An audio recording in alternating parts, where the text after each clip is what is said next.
Hello,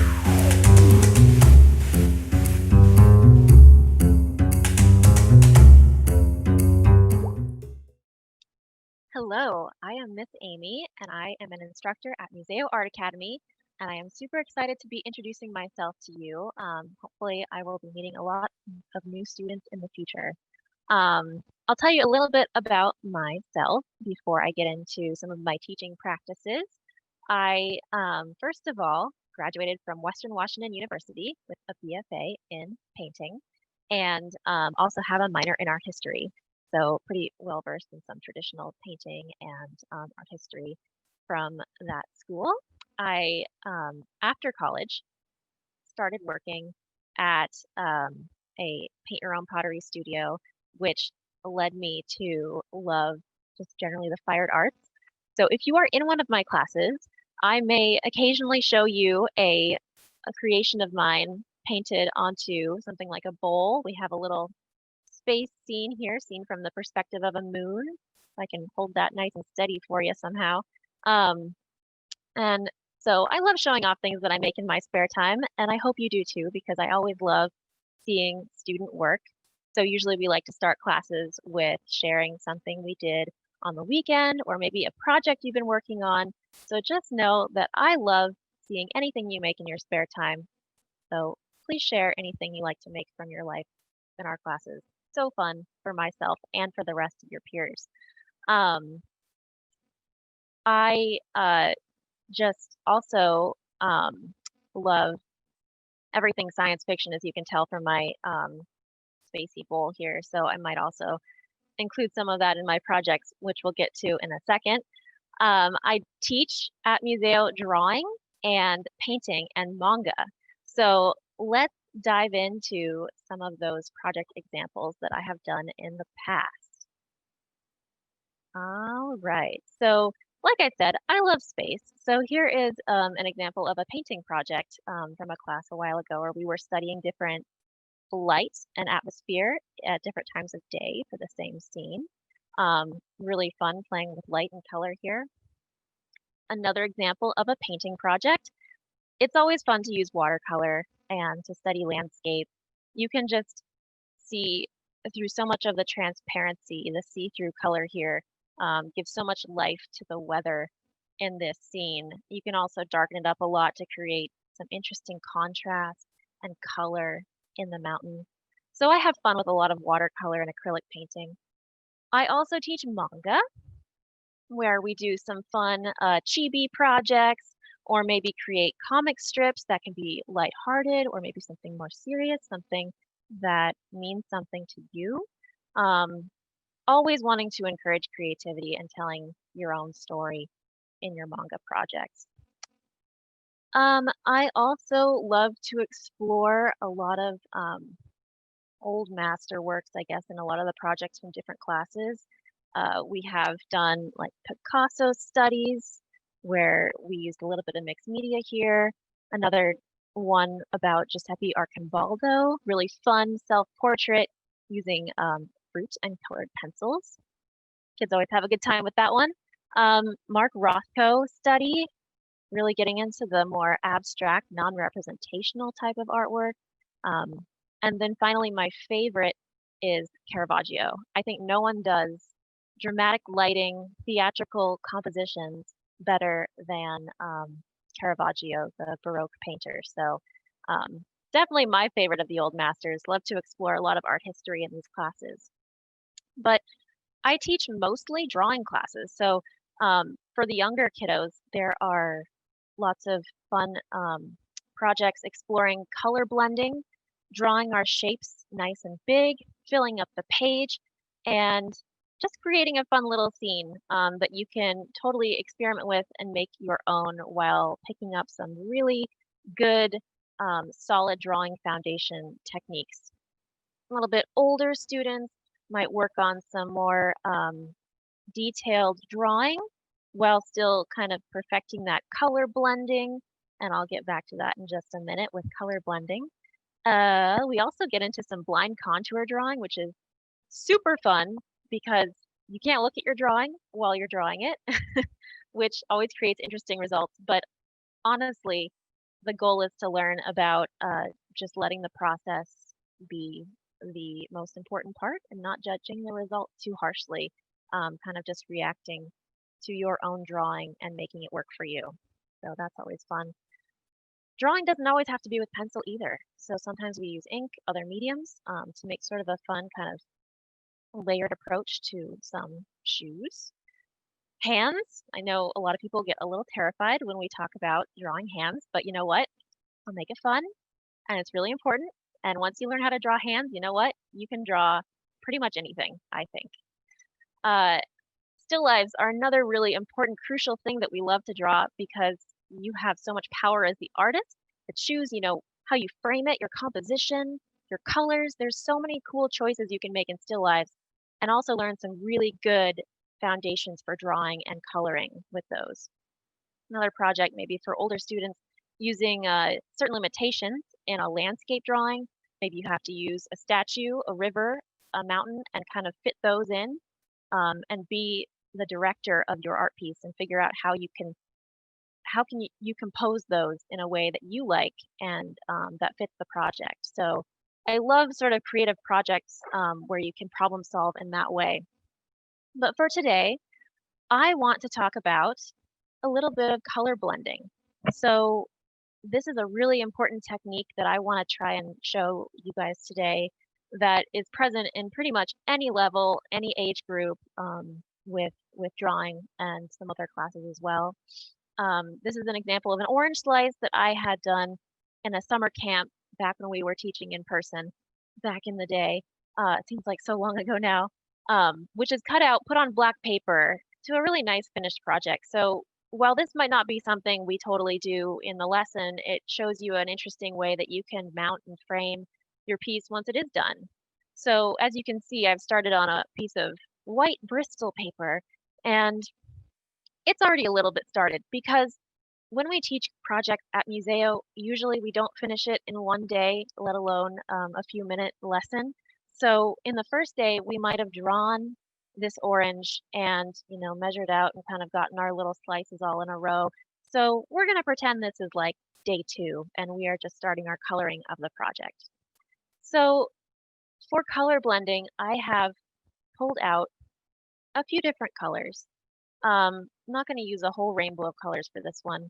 We've got white, yellow, orange, red, and this is not black. This is actually blue.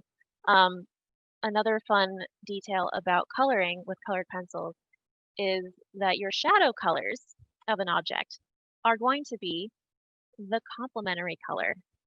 So that's a whole lesson in itself, but the short answer is something that is orange has a complementary color of blue.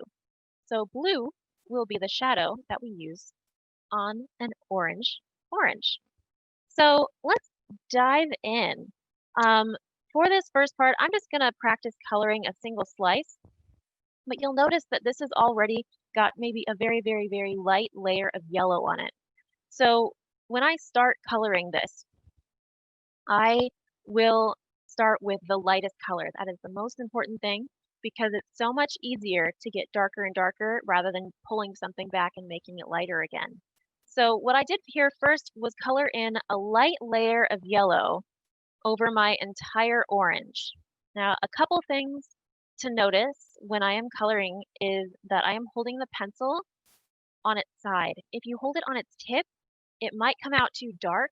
It also will take you 10 million years to finish coloring if you hold your pencil that way. So coloring on your side, coloring in one direction, also really important, and coloring nice and slowly and evenly. You don't want to leave any little white gaps in there, or I might say, I see some white gaps. Let's go back and figure out where those are. And that just makes it feel a lot more realistic in the end, a lot more smooth, a lot more finished. So once you've got a nice solid layer of your lightest color down, I'm going a little bit more quickly than normal just to kind of show you an example. Then you're ready to kind of start in on your next color, which will be the next darkest one. In this case, it is actually orange. I have a nice bright neon orange here to work with. So I'm going to just show you an example of one of these. Normally I would go around and kind of do this all at once, but for this lesson, let's just look at one kind of piece of the pie here. So for the first part, it's always super important to outline the section that you are coloring in. And the reason for that is because you need a little bit of a buffer. It makes it so much easier to color inside the lines. Kind of just keeps a little bit of a boundary on where you're coloring. Like I was saying before, we want to color in a single direction. And when I look at this, an orange slice has these kind of lines going towards the middle, and we call that texture, which is kind of how something feels or drawing how something feels. So what I want to do is create that texture of the orange that feels kind of like slick and, you know, a little bit chunky or something, the way that orange texture feels. So in order to do that, I am going to start in with those sort of lines going in towards the center of the orange. But first, maybe I want to include a little water droplet. So the first thing I'm going to do is just draw a nice circular outline anywhere you want to on the orange. I drew this really dark, but it's kind of hard to see. You know, wherever you want to put that circle, draw a little circle if you want a water droplet. If not, you don't have to have it. And then once you have that figured out, you can kind of start lightly coloring in this section. Again, your lines are always going towards the center, holding that pencil as much on the side as you possibly can. And then after I put down another light layer of color, I'm going to take that orange and maybe I'm going to start meandering all around. Keep in mind, I'm not coloring inside of that little circle quite yet, saving that for later. But now I really want to see some of my lines at this point, so I'm going to try and make sure that they look the way I want them to look. I'm still going towards that center like a sun ray, and you can see this is making it feel more like an orange as some of those lines are starting to pop out. But we're not done quite yet, because now I actually have some red to add in here. And you're probably thinking, there's no red on an orange, but sometimes it gets a little darker and we can create a more interesting drawing by pushing the colors a little bit farther than you think they naturally appear. So I'm going to take some red, go around my outside edge here, outlining again. I'm going to outline a little bit of this circle, not pressing super hard. And then let's meander again back and forth, kind of making these long sort of winding lines up and down. Just kind of zigzagging my way all over this slice. And I don't want to cover it too much because you don't want to lose all that pretty yellow and orange you have underneath. So just kind of meander it around, nice and peaceful. No wrong moves here. There's nothing too perfectly straight in nature. So really, as long as you're just kind of meandering up and down, it doesn't really matter what way your lines go, kind of keeping them towards the middle. It'll look right. It'll look like an orange. And at this point, we do have a pretty good looking orange texture right here. I might even take a little red and put that around the outside here so you can feel a little bit more contrast, a little more light and dark. Maybe shade a little bit of the side, make it more three-dimensional. And you know, there's no rule saying you can't go back to your old colors. You can go back and maybe darken up a little bit more yellow, really get some of that warm yellow color to shine through. Yeah, that's pretty good there. All right. Now let's look in really orangey. Maybe even add a little bit more here on the edge. Nice warm orange peel. So at this point, we have a pretty good looking slice of our orange. Again, normally I'd go around and kind of do this as a whole as we're going along. But at this point, we can pull out our blue. So I want to be careful with this, just a little bit at a time. This is going to help you kind of darken it up a little bit more, create a little bit more contrast. We get a little bit more light and dark happening on our orange. So I'm just going to lightly go around the edge again. There we go. I get some nice dark edges on our orange.